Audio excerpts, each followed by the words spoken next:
Today on Straight Talk Africa, some of the stories that made headlines this year in Africa, and a look ahead to 2016.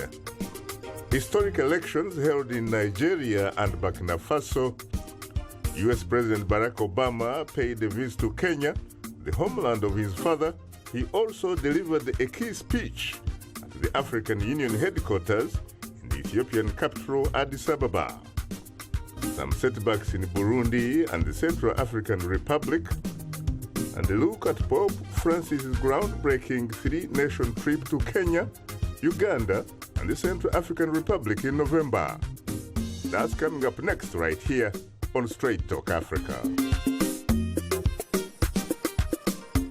Hello, welcome to Straight Talk Africa, live from the Voice of America studios here in Washington. It's Wednesday, December 23rd. I am Shaka Ssali. Well, happy Wednesday to you, Shaka, and hello to all our viewers and listeners on the continent and elsewhere. I'm Mariama Diallo, your social media reporter. Today, we'll reflect on some of the top stories that dominated the headlines on the African continent in the past year, and a look ahead to what's in store for 2016. Well, so much to cover in 1 hour. Coming up later in our STA inbox, we'll share your thoughts on our topics through your emails, tweets, and Facebook comments. That's ahead on Straight Talk Africa. Hope you'll stay with us. Thanks, Mariama. But first, this past year in Africa saw elections, coup attempts, constitutional changes, and peaceful transfers of power. From Burundi, which is still dealing with political unrest after its president decided to run for another term, to Nigeria, Tanzania, and Burkina Faso, which saw peaceful transitions of power. It was a year of setbacks and gains for democracy on the continent. My colleague Jill Craig reports from Nairobi. 2015 was a year of ups and downs for democracies across Africa. Nigeria saw its first democratic transition of power in April, when former General Muhammadu Buhari defeated incumbent President Goodluck Jonathan. The polls ended 16 years of one-party dominance.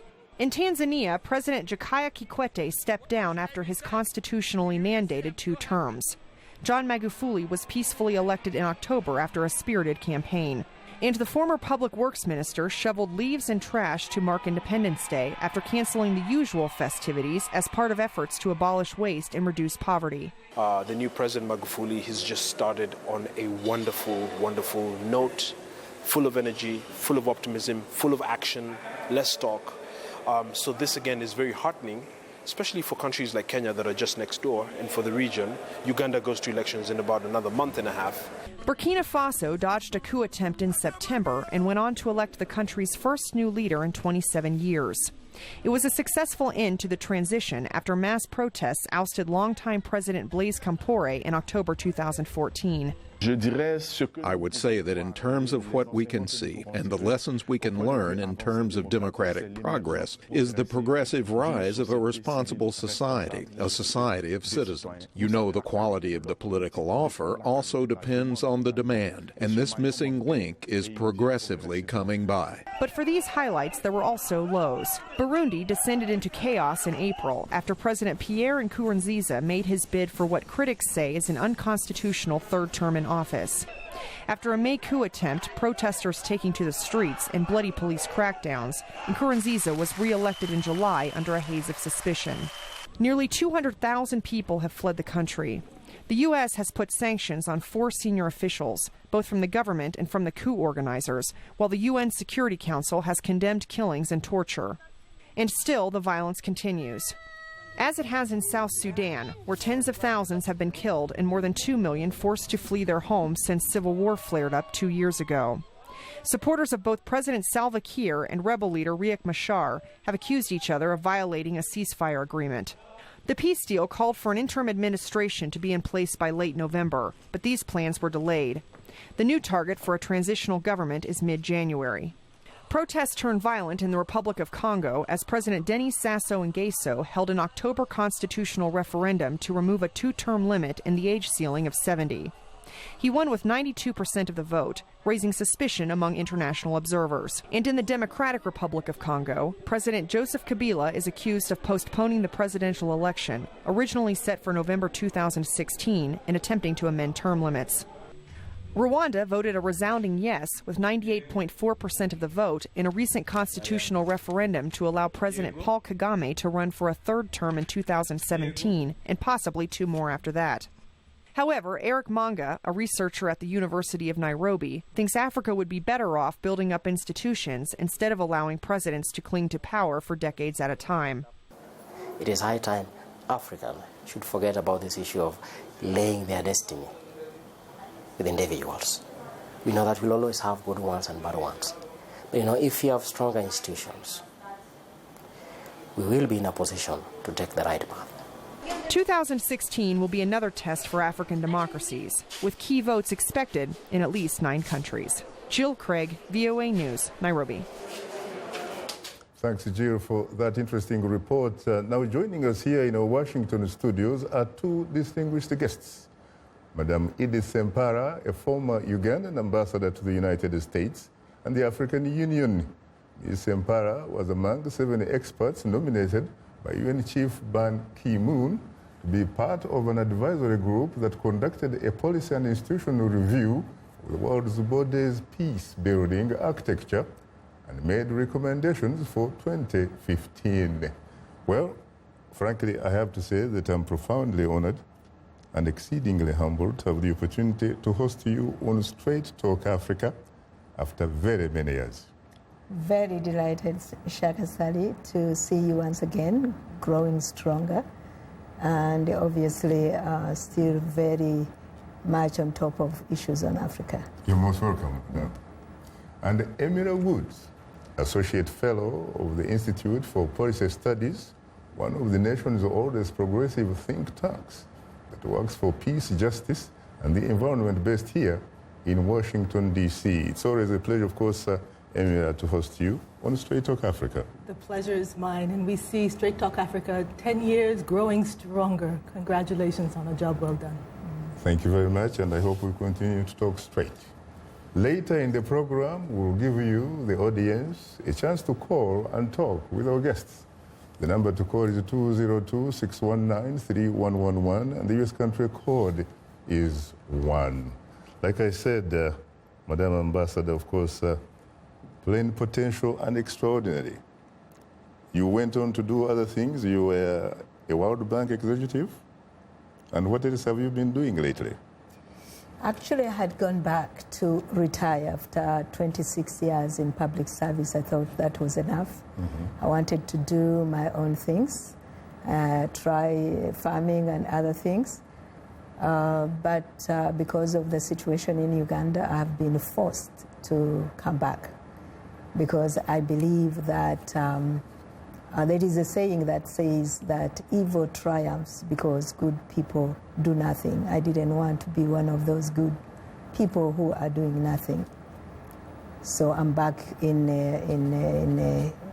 politics. I'm back in campaigning, and we are extremely hopeful that the situation is very difficult. The ground is not leveled. But the people of Uganda are sending very clear, straight messages that enough is enough. We need a peaceful transition of government, of president, and we needed it yesterday. You needed it yesterday? Yeah. So who do you actually support in this particular round? Because the last time, of course, you worked very hard and really served very well for incumbent President Yoweri Museveni. Yes, I served President Museveni on the understanding really that the values and the intentions that we had from 1986 were still on course, but clearly I think there has been a lot of change. The president that I served, actually, I do not recognize anymore, because the values that he espoused at that time the opposite of what is happening right now. So I am supporting the former Prime Minister, Right Honorable Amama Mbabazi, for peaceful change in Uganda. Haven't you heard from some quarters that when it comes to Uganda, apart from the incumbent, no one is allowed to develop an appetite for the presidency? Well, but that is not up to whoever has those views. I think it is up to the people of Uganda. Democracy demands that people choose their own leaders, and that is what the people of Uganda are yearning for. So, and of course, as you know, NRM government came to power through a revolution that we all supported, because the situation in Uganda, with violations of human rights, with the mismanagement of everything, that is what led to all of us really going behind the national resistance movement to support change. And as you may remember, when our president came to power in 1986, he said in his famous speech that the problem of Africa is not actually the African people, which I agree with, that it is leaders that cling on to power. Now, 30 years down the road, I think 30 years is not a very short time. That is, in my view, very unfortunate, because apart from the longevity, you have unemployment of young people, about 83%. I think we are probably the only country that I know of that has that kind of level of unemployment of youth. We have women giving or delivering their babies in Mulago Hospital, which you know, on cement in corridors. We have women who have been stripped. One woman was stripped in front of cameras, and actually she was dragged on tarmac and stripped. I've never heard of any country that does that. And quite frankly, I personally, I wouldn't call it disappointment. It's beyond belief. It is beyond disappointment. I would never have thought that a president that I loved dearly and believed in would ever find himself in such a situation. Very interesting. Emira, when you listen to what you just had, what comes to mind really? Because let's face it, you had Nigeria, the most populous nation on the African continent. Obviously the largest economy and what have you. It got independence back on October 1st, 1960. Not until this year, in March, did it in fact get an election, frankly, that was free, fair, credible, and transparent. Well, clearly, when we hear what happened, what is happening, what has been happening in Uganda, it is not only painful for Uganda, but quite frankly for the entire continent. When you have rulers who change the constitution, find ways to manipulate political processes to hold on to power at all costs. And, you know, I think what is even more grave is the circumstance in Uganda, now a recent producer, potentially, of oil, one of the recent finds on the African continent. Huh? And if you think of the potential wealth of the country, the potential dynamism in terms of pouring that wealth into uplifting the people, as opposed to the elites and the very few in the political echelons, it really is quite a sad commentary, not only really for Uganda, but for the world. So I think we've got to look to both the opposition leaders. I think we look to social movements. The women's movement in Uganda has been incredibly strong, and I see that as an incredible antidote to this type of authoritarianism.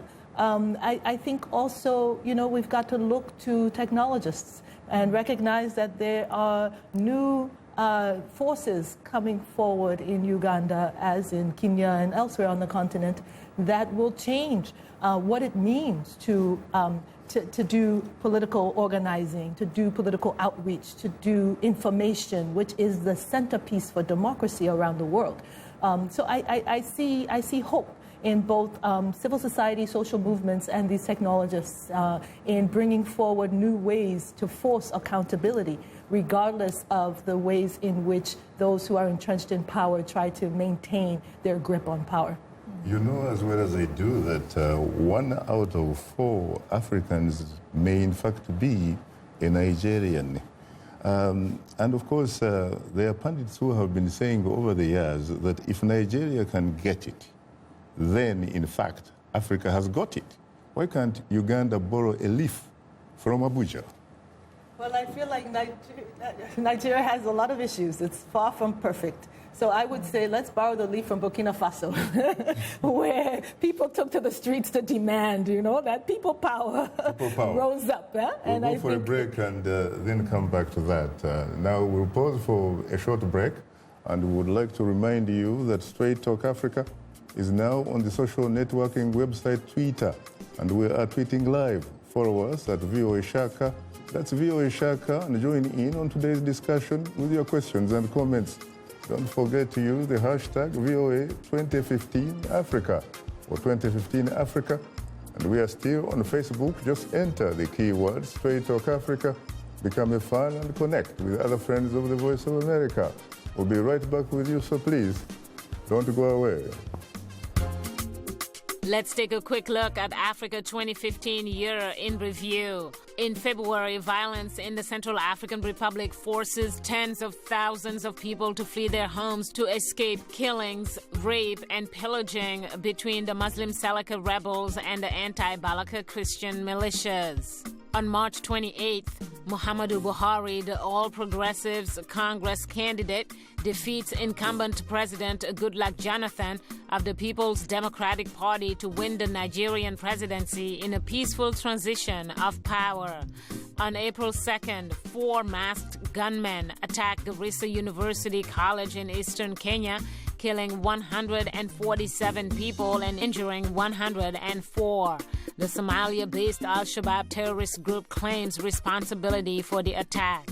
On April 20th, the International Organization for Migration estimates that at least 300 migrants from sub-Saharan Africa drowned after attempting to cross the Mediterranean in rough seas.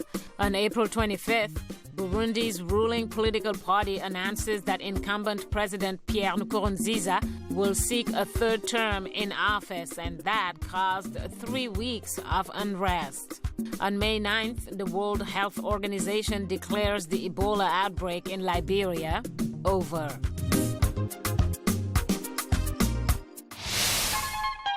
The lyrics could be French, English, Portuguese, Bantu, Arabic. It is the beat. The African beat that counts. The beat does all the translations. It cuts across all languages and gives us the understanding that this is the African beat.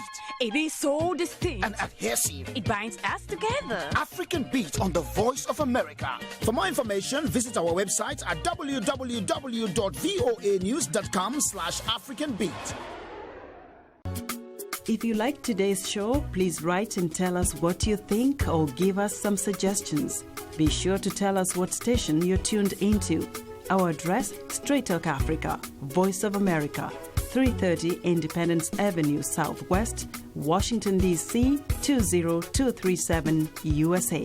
Or send us an email at africatv@voanews.com.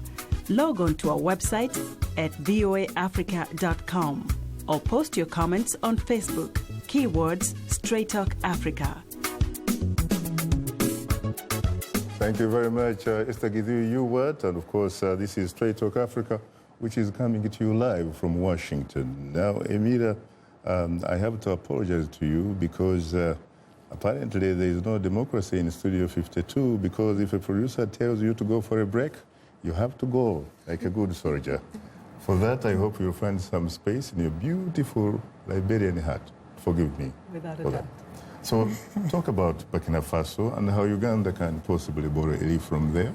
You know, I think there are some examples in history when people say enough is enough and they take to the streets. We've had those examples around the anti-apartheid period in the U.S., around the civil rights movement. I think the people of Burkina seized history in their hands and changed their destiny by demanding democracy. So I see that as really the hope for the continent. Led by young people, opposition movements, trade unionists, musicians, artists, culture workers, all demanding a change. So we still have to see in terms of what the ultimate outcomes will be. But that force of power from the ground up is what is needed in places like Uganda, quite frankly, Rwanda, and many other parts of the continent right now. It is that same force that we saw with students in the Fees Must Fall campaign in South Africa, right? Demanding that their government pay attention to the responsibility of government to provide services for its people, and demanding that their right to education be honored. So it is that people power that I think will be the best way to counteract the authoritarianism, whether it's in Uganda or Rwanda or DR Congo. Unfortunately, the list is too long of those who are trying to hold on to power at all costs. But how do these people, as individuals, frankly, manage to hang on to power without the support of either their people or some force somewhere else? How do they actually make it? You talk about Uganda. We're looking at about 35 million human beings. You have Yoweri Museveni, and Ambassador Sempara is correct. When he came to power in 1986, he basically said the problem, frankly, is not about you guys. It's the guys in the State House who stay longer, perhaps, than, in fact, 10 years. But later, when he's questioned, he actually shifts the political goalpost and says, you know what? That's not exactly what I meant. What I meant were African leaders who are not voted or not chosen by their people periodically. And later he shifts and says, you know what, in fact, it is a good thing to stay in power longer because you gain experience, and I'm now an expert in good governance. How do you respond to that? Well, I think you unpack what's happening in places like Uganda or Rwanda or DR Congo, places where you see these referendums that are 98%, 99%, 96%. Clearly, there is, you can call it manipulation, you can call it ways in which the political process entrenches itself. However you want to call it, it is not a free and fair process in which people are freely choosing a way forward. And so there is manipulation. We have to understand, unfortunately, it's not only on the African continent, it's around the world where political processes are manipulated by those who want to maintain power. So they find ways, whether it's changing constitutions or kind of leading in terms of how the vote is able to, and campaigning and all those processes are able to go forward. There are ways in which power manipulates processes in order to maintain its grip. And I think we have to, we have to unmask those strategies that have actually worsened any path towards democracy on the continent. When these elections are organized, are they really meant for the primary stakeholders of Africa, or are they in fact meant for people called development partners? I have talked to some of these development partners, and they say Africa has in fact been making a lot of progress in the direction of democracy. Why? Because they hold, quote unquote, periodic elections. Not qualitative elections, but periodic. Is that good enough for Africa, really? Well, I think a free and fair elections would be a step forward, but it's often the case that it's not free and fair, that the processes are manipulated all along the way. From who gets to run, how they are able to run, what the freedom of the press looks like. Places like Rwanda, you don't have a free press. So you're not even able to have a political process that is open and transparent, where alternative views of how to run the economy, of how to deal with issues of employment for young people, issues of education, healthcare, those core building blocks of healthy societies are not freely debated because of the closure of the political space. Even political organizing, civil society organizing is frowned upon, and the space for even social movements and non-governmental organizations to operate becomes even much more confined. Whether it's not just Uganda, it's Rwanda, it's Ethiopia, it's quite a number of countries. So if the political space is so constrained, then it is difficult, almost really impossible, to have a free and fair electoral process, a free and fair political climate in which people can freely choose their leaders and hold those leaders accountable. Edith, in fairness to some of these countries, especially neighboring Rwanda, there are some people who say, well, things are, looking good there, especially when it comes to people having unfettered access, for example, to health care, education, and a few other things. But how do you respond to somebody, frankly, who will ask you whether service delivery, for example, and fundamental human rights are mutually exclusive, as opposed perhaps to, in fact, being mutually reinforcing? Actually, the two go together. If they don't go together, each one tears apart. It is important, therefore, that human rights are God-given, really, and therefore they should not be a matter of debate whether one should have a right to thought, a right to speech, a right to agree or disagree. Yes, freedom of speech is not an end in itself, but it is a critical element of a human being. So I think that my sister here talked about the free and fair elections. If you look at a country like Uganda, the level, we are going to be having elections very soon in February. The level is, the ground is not leveled. There is tremendous intimidation. The people of Uganda are demanding a change. They are yearning for change clearly. They are showing it. How do we know that the people of Uganda are yearning for change when we are looking at some of these media outlets telling us that according to some recent public opinion polls, the incumbent president could actually win an election by 60%? Shaka, I think you need to ask them, but the facts on the ground indicate differently. And I think that is why there is so much intimidation. I mean, if the president was truly popular, then he would not even need to campaign. But apart from campaigning for the last 5 years, he does not want anybody else to campaign, and he interferes with the campaign. He intimidates. I mean, what has been going on in Uganda in terms of intimidation is absolutely ridiculous. Starting with, Mama Mbabazi, when he started campaigning in Masaka, you saw young men in yellow President Museveni T-shirts trying to disrupt.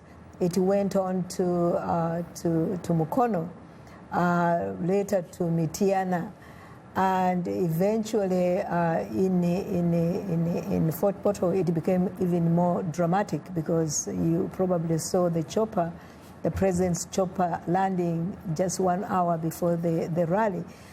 And recently, last week, there was a bad situation in Tungamo where the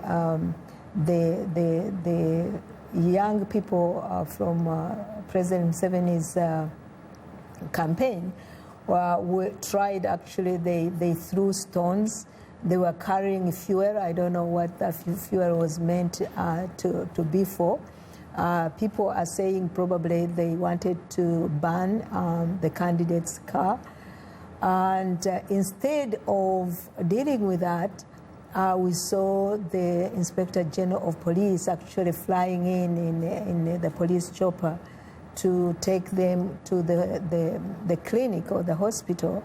And we have seen since then our offices stormed in, invaded, and the home of the former Prime Minister also invaded.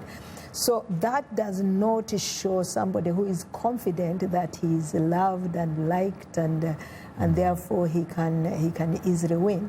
Very interesting, especially given, frankly, that the NRM justified its struggle on the basis that in 1980, a one-power Mwanga had actually stolen an election for the Uganda People's Congress that eventually ushered in Dr. Apollo Milton Obote to have another term as president of Uganda. You are tuned into Straight Talk Africa. We'll have more of a discussion in a moment. But first, here is Mariama Jaro. Take it away, Mariama. Well, thanks, Shaka. Still to come, we'll reveal some of the fantastic feedback we've received from our audience through social media. But now, here is our letter of the week. Fred Turamyomwe from Kunungu in Uganda writes, the presidential election in neighboring Tanzania had a very big impact on Ugandan voters as we head to the polls in 2016. Magufuli's fundamental changes took many Ugandans back to the early days of President Yoweri Museveni. Following the Pope's visit to Uganda in 2015, we expect a peaceful election in 2016. I'd like to wish Happy New Year to Shaka and his TV team. Also, a Happy New Year to all Ugandans. Like Voice of America on Facebook. Follow VOA on Twitter.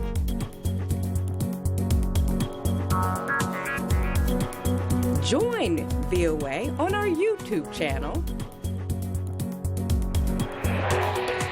Like, follow, join VOA. This is Straight Talk Africa on the Voice of America. Call us now with your questions and comments. The number 202-619-3111. And the U.S. country code is 1. Call us collect and we'll pay for the call. Or call directs and we'll call you right back. Remember to keep your questions brief. Now back to Straight Talk Africa.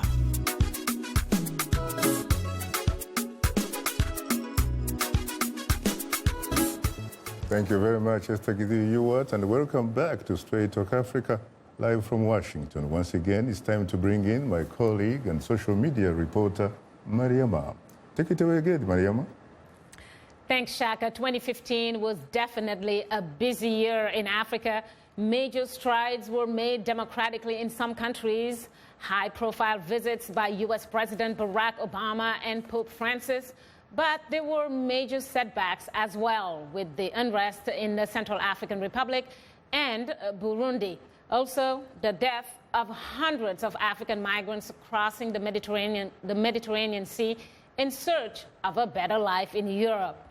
Lastly, millions of people will remember Cecil, the beloved lion, and the Ebola crisis quietly came to an end. Well, all of this leads us to our question of the week, which asks, what 2015 event or story had the most impact on your life? Before we begin, I'd like to thank you for using all our social media platform to communicate to us. A reminder that we are tweeting live today. Just use the hashtag VOA2015Africa. And if you haven't yet, please follow us on Twitter.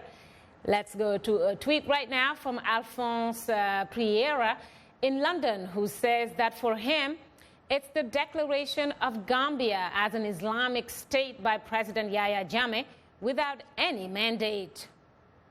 We have another tweet, this time from Komoro Mwenda in Tanzania, who tweets the 2015 story of the year in Africa was the selection of John Magufuli as presidential candidate for CCM He eventually won the election and became the popular leader that we needed. That's what he writes.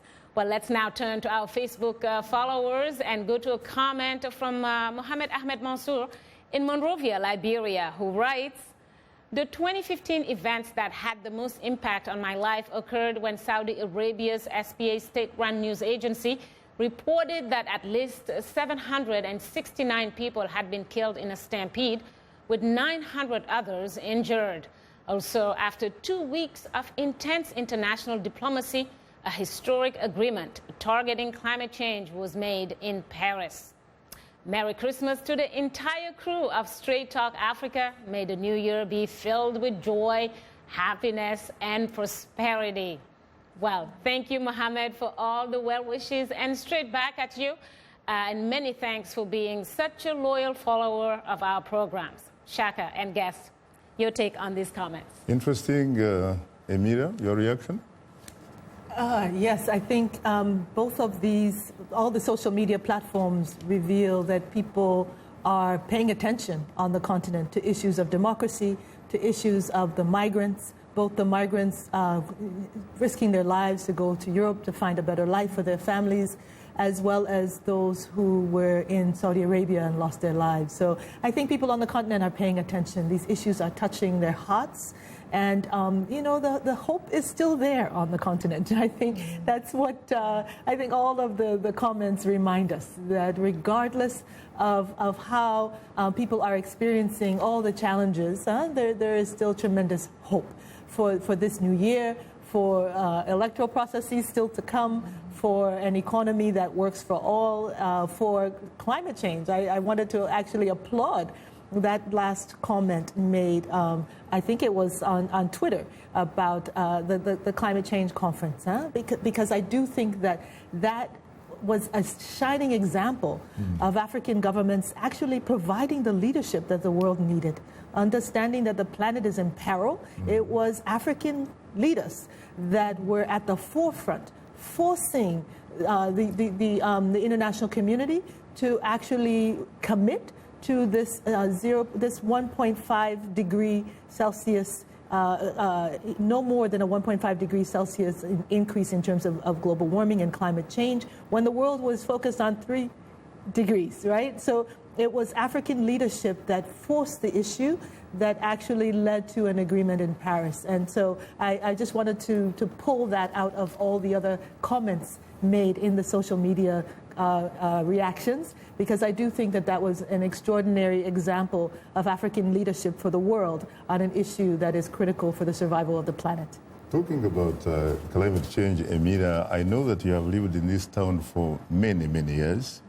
When did you last have a winter type of weather on Christmas in Washington, D.C.?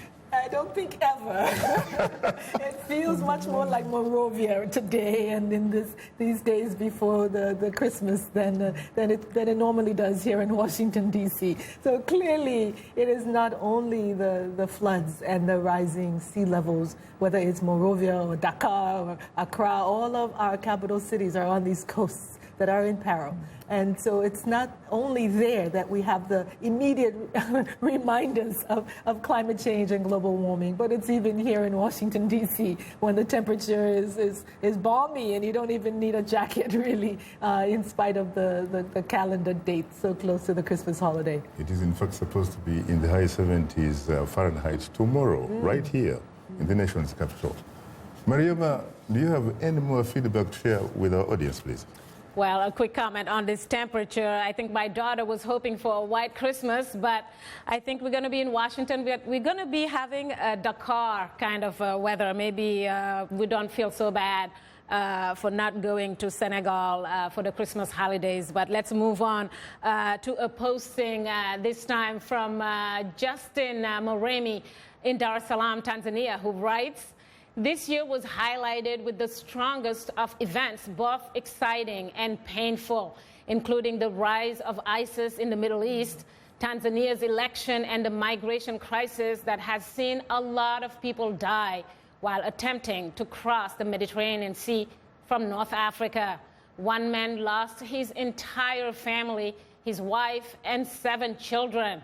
I praise the Lord for all of you. May peace, harmony, and the love of God be with you at Christmas and through the New Year's celebration. Thank you, Justin, for your wonderful wishes. I actually have goosebumps just reading that, and I'm sending some right back at you and your family. Thanks for tuning in. Let's now go to another Facebook comment from Bernard Moisigwa, jester in Nairobi, Kenya, who writes, "The Garissa University attacks in Kenya and the adaptation of the Sustainable Development Goals are the top stories that had the most impact on my life in 2015. Shaka and guest, your take. Thank you very much. Well, Madam Ambassador, your reaction. Let me first agree with my sister that there is hope. There is hope in Africa. There is hope because we have seen throughout history that the human resilience is strong, and so we will overcome. I think one of the things that I like is that that the people or the Africans, wherever they are still interested in their homeland, because you have had people calling in from different parts of the world, and that they are interested in good governance, that these are not issues for developed countries, these are concerns of Africans. They are universal. They are universal. And so, of course, there was a comment about the rise of ISIS, which is extremely worrisome. But I think also one has to understand that sustainable development is key to dealing with challenges of security and of peace and security. And I also think that leaders who sustain themselves in power, they become a risk to peace and security. Sustainable peace cannot be guarded by strong men or guarded by guns. It is guarded by strong institutions, by good governance, by development. So I think that the comments demonstrate that we are all united in ensuring that human beings, the issues that concern all of us are universal, and that we can overcome as well. Very interesting. Thanks, Mariama, for bringing us this week's audience reaction.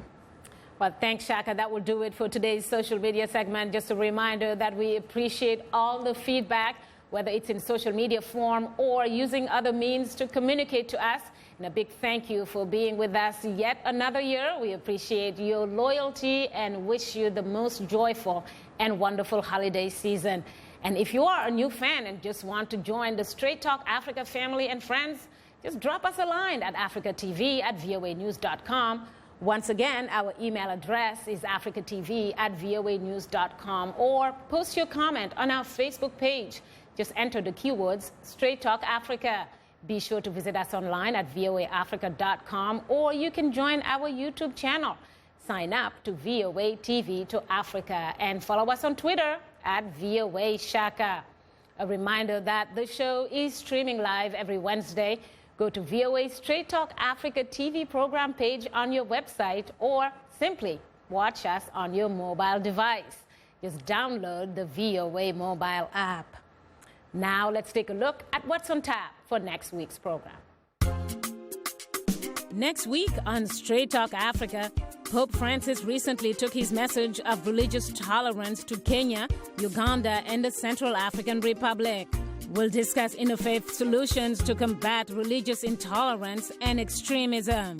That's next week, right here on Straight Talk Africa.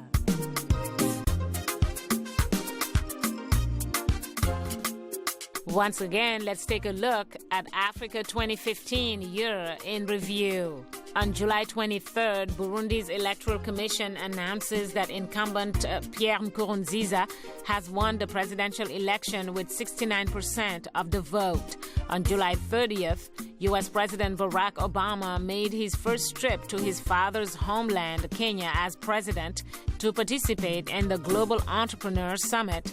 He also addressed the African Union in Ethiopia.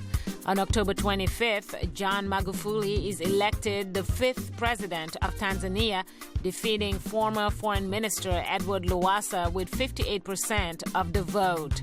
On October 28th, Ivory Coast President Alassane Ouattara wins a second term with 84% of the national vote.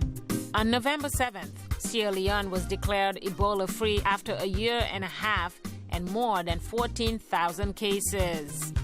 On November 24th, Pope Francis makes his first trip to Africa, visiting Kenya, Uganda, and the Central African Republic. During his visit, he addresses issues of poverty, climate change, conflict resolution, and unity among Muslims and Christians. On November 28th, Roch-Marc Christian Kabore becomes Burkina Faso's first democratically elected leader in nearly 30 years. We are able to touch on things that are important to people on an everyday basis. We hope that our viewers are getting inspired when they watch our show. They're getting a view of the world from a different perspective, things that perhaps are not in their immediate vicinity. Today, I could put in on the show something that is a little different, a little unique, and this gives me that inspiration to come to work. If you like today's show, please write and tell us what you think or give us some suggestions. Be sure to tell us what station you're tuned into. Our address, Straight Talk Africa, Voice of America, 330 Independence Avenue Southwest, Washington, D.C. 20237 USA. Or send us an email at africatv@voanews.com. Log on to our website at voaafrica.com. Or post your comments on Facebook. Keywords Straight Talk Africa. Thank you very much, Esther Gideon-Ewart, and welcome back. Today we are reflecting on some of the top stories that dominated the headlines in Africa this year. And look ahead to what's in store for 2016. Our distinguished guests are Ambassador Edith Sempara, former Ugandan envoy to the United States and the African Union, and Emil Woods, Associate Fellow of the Institute for Policy Studies based here in Washington, D.C. Well, I have to say once again, ladies, that I'm profoundly honored and exceedingly humbled to have the two of you on Straight Talk Africa. The honor is ours. Thank you for having us. You're most welcome. We're honored as well. You're most welcome. Let's go to the lifeline of the show, which are the telephone callers. I guess that we do have Amon. Amon Kanywanisa. Good evening, Amon Kanywanisa from Uganda. You're most welcome to Straight Talk Africa. Shaka, I'm listening to the Straight Talk Africa. Thank you so much. What is your question, Amon? My question is that indeed the situation in Africa, especially in Uganda, when the people are not brothers. Hello, sir. Hello. I'm listening, sir. No. Could you please ask the question? The question that frankly, we need to see the situation the frankly, we need to talk about where we are having elections in Uganda, especially President Museveni is not frankly going to give the power as long as he being won. So what we need to frankly say that we need to frankly talk about I'm afraid I think we do have some static telephonic problems, but I think I probably get the gist of it. It looks like he's probably actually saying that when it comes to elections in Uganda, it looks like he's pretty much echoing what you said about perhaps the absence of perhaps a level political playing field, where you have the opposition running against a ruling party, but of course in a country perhaps where the ruling party and the state are fused, and therefore you're probably running against the government, as a matter of fact. Yes. Yeah, I think that is the challenge that Uganda has, that you cannot tell the party from the state organs. So you have an electoral commission which clearly is not free, because all these violations are taking place, and they just mention them, but they really do nothing about them. You have a police force that clearly, the other day actually, the IGP told us something that we already knew, namely that he works on instructions. So, really?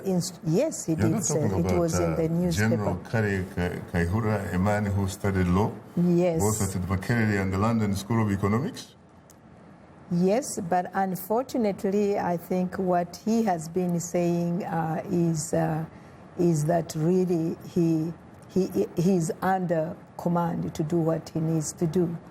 So we have also seen the law being misinterpreted. You have seen clearly the all state organs, the RDCs, the intelligence organizations, all doing things which they should not be doing. When I was ambassador of Uganda here, I considered myself ambassador of Uganda, not ambassador of NRM, although I subscribe to NRM. And I demonstrated it. I welcomed all Ugandans. I did not discriminate. If a Ugandan came and they needed help, they would get it from me. I wouldn't ask which party you belong to in order to render assistance. You may remember, when the former mayor had problems in New York, I went there and tried to do some consular, responsibilities. So, yes. So what I'm saying is that we do not have professional organizations that they are either intimidated, and they cannot stand and say, according to our code of conduct, according to the rules, we are not going to be able to do this. So that is really where the problem lies, that, the president himself has openly said the army belongs to him, the police belongs to him, the oil belongs to him, the money belongs to him. So if people don't vote wisely, then they are not entitled to anything. So, I mean, you have a situation where there is no sense of accountability, and there is impunity going on. And to us, really, this is most unfortunate, because it's not just the peace and security of Uganda that is at stake. It is the peace and security over a region that is already extremely fragile. You have problems in Burundi. So, peace and stability is key to all of us, because especially given the era of terrorism, when you have situations in Uganda like that, they really breed something that none of us could be able to handle. Edith, let me ask you a very perhaps unpleasant question, which is that someone might in fact look at you and say, wait a minute, Ambassador Sempala, what did you know about the lack of political playing field in Uganda, and when did you in fact know it? Concerning the political playing field, the first time I really realized that Uganda was on the wrong path was when Dr. Kizza Besigye's car was smashed. And at that time, I had already left the government. I was at the World Bank. And I saw with my own eyes. That's 2011, correct? Yes, yes. That is 2011. Otherwise, I mean, because I was never there, I've never voted. Probably this is going to be my first time to vote, because Ugandans are not allowed to vote outside of Uganda. So that is when I realized that something inherently wrong was taking place. Very interesting. Now, Emira, in 2009, I was with U.S. President Barack Obama in the Ghanaian capital of Accra. And I remember he addressed Africa at the time and said that Africa does not need strong men. Rather, what it needs are strong institutions, just like it is said a little bit earlier.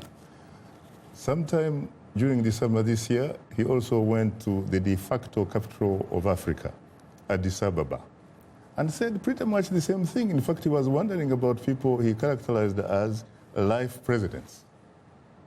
Why does he talk the talk without, in fact, walking the talk so that Africans can walk the walk? Hey, Shaka, you always ask the best questions, huh? That's really? Absolutely to the heart of the matter. I think the issue is the U.S. defines its quote-unquote national interests so narrowly, and it is often based on its very narrow corporate interests, its economic interests in Africa and elsewhere around the world. So we hear these lofty statements coming out of President Obama, but then we realize that the policies in place have really maintained business as usual, primarily in areas of oil, gas, mining, and you can add now land grabs. There are these sectors that are of interest to U.S. investors. And so the U.S. typically, I mean, it's not only now, it's historic. It's both Democrats and Republicans have looked the other way, signed deals with people, whether it's Mobutu or so many others, long lists of leaders that were ruthless in spite of their human rights record. The U.S. Actually channeled resources, primarily military support, whether it's military sales and hardware, military training, because they were seen as doing the bidding, particularly on behalf of U.S. corporations and U.S. corporate interests. So it's great to, whether in Accra or in Addis, make these great statements. But the statements are really meaningless if they are not followed by changes in U.S. policy. And I think, you know, it's only now one more year of an Obama administration. All of the hope and excitement has long waned in terms of what would come with an Obama administration, a son of Africa being in the highest office of the land here in the U.S. And unfortunately, you know, expectations have been dashed. But you can say one more year, there is still time to hit that reset button. If the U.S. could do it, certainly for Cuba, then why can they not hit the reset button in terms of how they engage with Africa? I think we've got to look at places like Libya and understand that the U.S. has gotten it all wrong for quite a long time, and it has led to disastrous results. And so we've got to in this new year, find ways, opportunities to engage in more productive, more creative, reinforcing the need for human development, human security. In 20 seconds, Obama has also actually said for those African dictators who say that all people need to care about is service delivery, not freedoms, whatever, he has actually said that even prosperity without freedom is a form of poverty. Yes, you know, we need all of the freedoms, the 4 freedoms, including freedom from poverty. Unfortunately, I don't have that kind of freedom because I'm being told to go. On that note, thanks to our distinguished guests, Ambassador Idris Sempara, former Ugandan envoy to the United States and the African Union, and Emira Woods, Associate Fellow of the Institute for Policy Studies, a think tank based here in Washington, D.C. Thanks to our affiliate stations, along with our viewers and listeners, we thank you for tuning in. For many of our Voice of America radio affiliates, Learning English is coming up next. And tomorrow morning, it's Daybreak Africa with James Bate. On behalf of the Voice of America, thanks for tuning in to Straight Talk Africa. In the meantime, get better, not bitter Africa. And please remember to keep the African hope alive. Because without hope, my friend, there is no tomorrow. As we bid farewell 2015, wishing you a happy holidays. And of course, there is a saying, the mightiest power on this planet Earth is hope. Yeah, absolutely. It's got absolutely. Thank you very much. Thank you so much. You're most welcome.